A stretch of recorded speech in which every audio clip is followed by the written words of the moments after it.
What up, people? It's your boy Chip Fu. Stay tuned and you're watching me on BeeShine.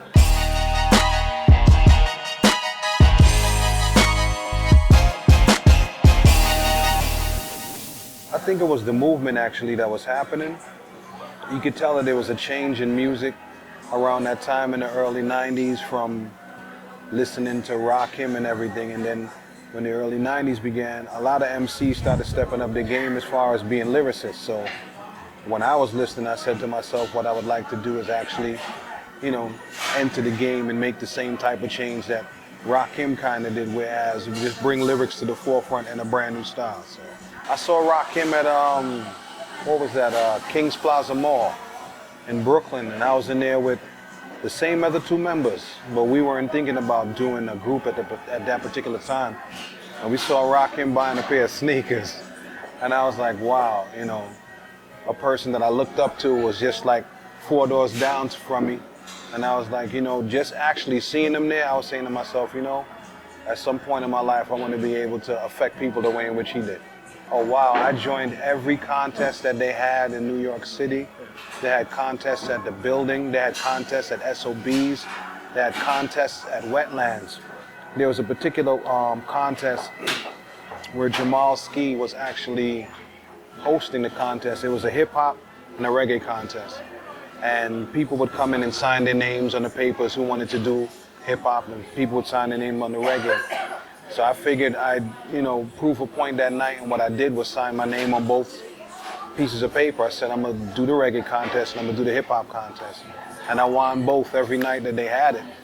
So at that point, Jamal Ski was bringing me to different clubs, and anytime we met up at a club, he just called me to touch the mic, and then, word just started spreading about this kid, that's supposed to be nice.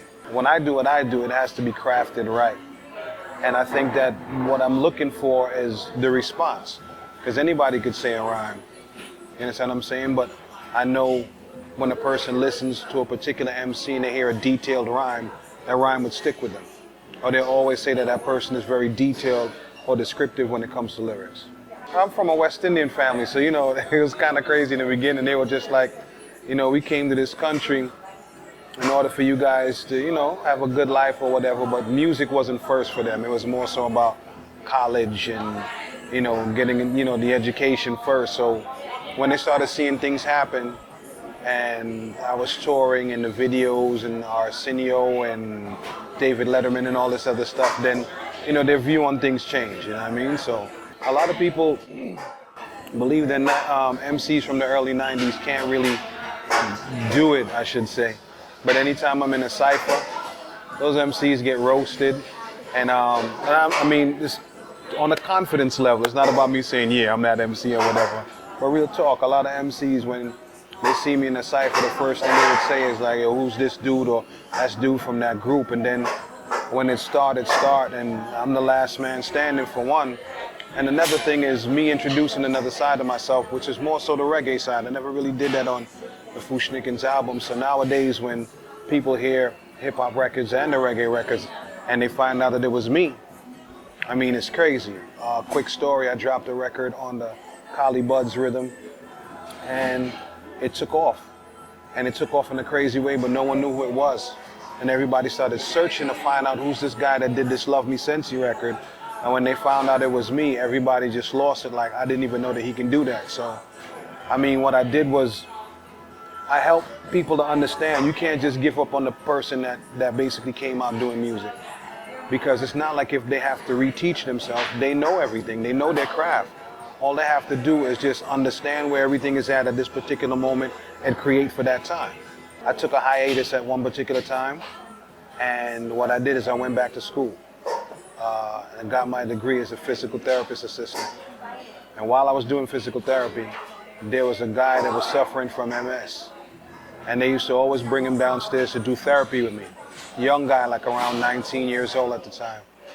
So he used to come downstairs with these headphones on. And he'd come downstairs and be like, man, you don't know nothing about any hip hop.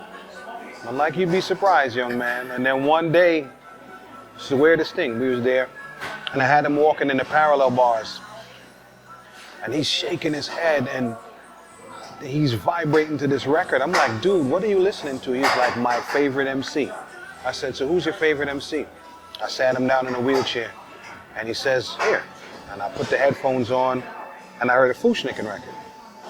And I'm looking at him like, so who's your favorite MC? He said, yo, Chip Fu is my favorite MC. Man, I don't know where is he. I don't know where he's gone, and I would just love to meet him. And I'm standing there, so I locked the wheelchair, and I took the headphones off, and I went in the bathroom. I'm like, you gotta be kidding me, man. I can't write this. I went back out there. He says to me, yo, all I want to do is learn to stand up again so I can marry my wife, because he was getting engaged, but he couldn't stand because of the MS. So I said, you know something, I'm gonna work with you. So I worked with him for a month. So he was finally able to stand. He called his parents in there and was like, this is the guy that gave me physical therapy. And his parents was like, you know, thank you, thank you. And I said, yo, I got a gift for you. He said, what's the gift? Now on my jacket, I had my name, my government name. I said, type this into your computer. So he typed it in, and all this Fu-Schnickens stuff came up. So he was like, you know them? I said, no, look closely.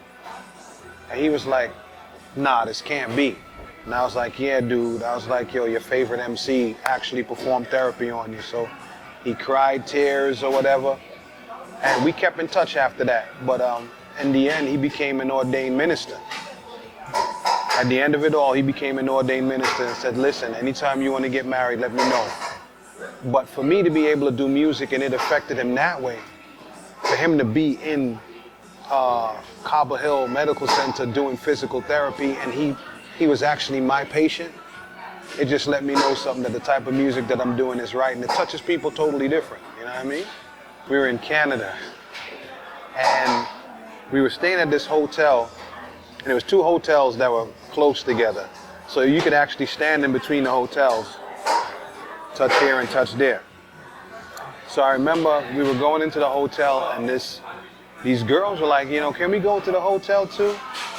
I was like, nah, you know, we're not on it like that or whatever. We're focused, we have a show tomorrow, whatever. So we get upstairs, and I think we were on the 4th floor, and we're hearing these security sirens going off. I'm wondering, yo, what the hell is this? So I looked out the window. This girl, ninja style, was climbing up the walls between the 2 hotels, climbing up onto the 4th floor, and then she did a tuck and roll and rolled into the window into the hallway. And I'm like, yo, you gotta be kidding me. Like, people don't do that. And she's like, yeah, I just came to get you guys' autograph. Gave her the autograph. She did one of the Martin moves, like bruh man. I thought she was gonna go down the elevator, but she went back out the window and scaled back down from the 4th floor and left. I'm actually doing a workshop now that teaches the correlation between music and regular subjects, and it's called MATH, which is an acronym for Music Appreciation, Art, Time, and Healing. And what it is I'm basically giving a platform for kids to find their inner voice. And I don't want it to just be a regular kid. I would go to the schools and I would ask the guidance counselors for those kids that have problems. And I'd sit down and talk to them and help them to find themselves or find their voice, or at least have somebody that they could have a conversation with, because that's mainly where problems stem from, because some of these kids say that people just don't listen to them. So even if I sit down there and there's 5, 10, 15 minutes and I just listen to what they have to say and just give them some direction, I'm good. At least I'm giving back on that level. When everything's all said and done, I want people to understand that when it comes to me, there's no limit to me. I'm limitless when it comes to music. And I mean, people are actually understanding that now, you know, because when you listen to a couple of these underground records, half of the underground records that you're hearing, I did the choruses for them. People will call me up and I just drop the choruses or whatever the case may be. And I just want people to understand that the whole Fu-Schnickens side, beautiful. That was all growth. But the next phase is yet to come. And I'm gonna prove a lot of people wrong. That's about it.